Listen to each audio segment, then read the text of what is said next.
అన్నయ్య, రాశిని స్కూల్కి తీసుకెళ్ళడానికి రెడీ చేసి తీసుకొచ్చావా? బయలుదేరే ముందు మండుకేసిందమ్మా. నాకు రోజు ఇక్కడికి రావటం ఇదొక డ్యూటీ అవుతుంది. అయ్యో, నీకెందుకన్నయ్య అంతటి శ్రమ? ఎంచక్క రాశి ఇక్కడే ఉండి ప్రతాప్ పృథ్వీలతో కలిసి స్కూల్కి వెళ్తుంది కదా. చూడమ్మా వసంత, నేను మాత్రం ఇంట్లో ఒంటరిగా ఎలా ఉండగలను?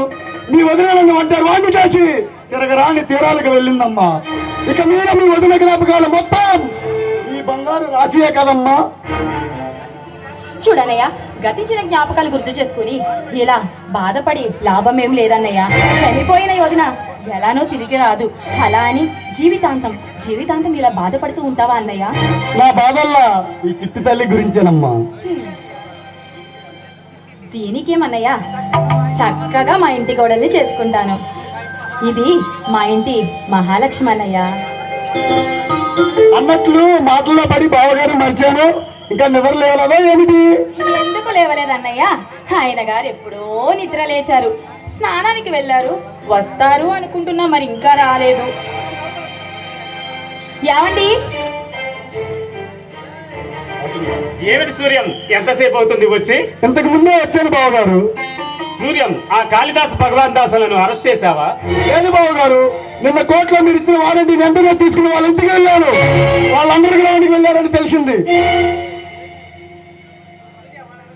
సూర్యం, వాళ్ళని అరెస్ట్ చేసి న్యాయస్థానంలో నిలబెట్టు. ఆ తర్వాత విషయం నేను చూసుకుంటాను.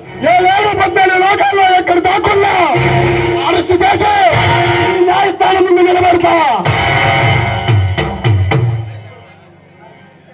సరే, అయితే స్కూల్కి టైం అయింది.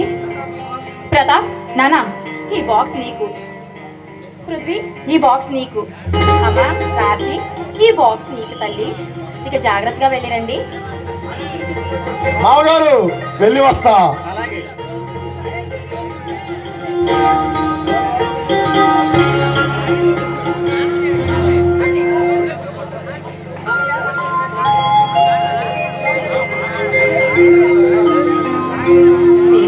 రామయ్య పొద్దున్నుంచి కనిపించలేదు.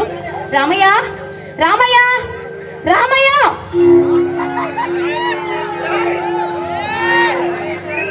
పిలిచాను అమ్మగారు. నీకు పిలిచినట్టు అనిపించిందా? ఆరిచ్చాను. ఎన్ని కేకలు వేయాలి రామయ్య? అలా పెరట్లో పూల మొక్కలకి నీళ్ళు పోస్తుంది అమ్మగారు.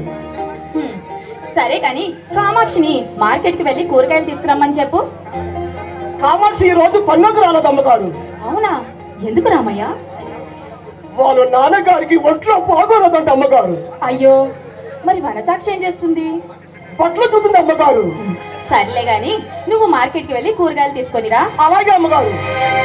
సరే, వెళ్ళు. అలాగే అమ్మగారు.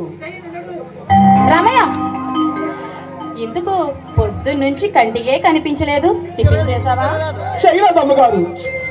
మా అమ్మ ఇంకా లెగలేదు, టిఫిన్ వేయలేదు అమ్మగారు. మీ ఇంట్లో ఏదైనా మొత్తం ఉంటే సత్తాను తినేళ్ళిపోతాను అమ్మగారు. సరే, అయితే నువ్వు కూరగాయలు తీసుకునిరా, నేను టిఫిన్ పెడతాను. సరే కానీ వెళ్తూ వెళ్తూ అయ్యగారి దగ్గర డబ్బులు తీసుకొని వెళ్ళు.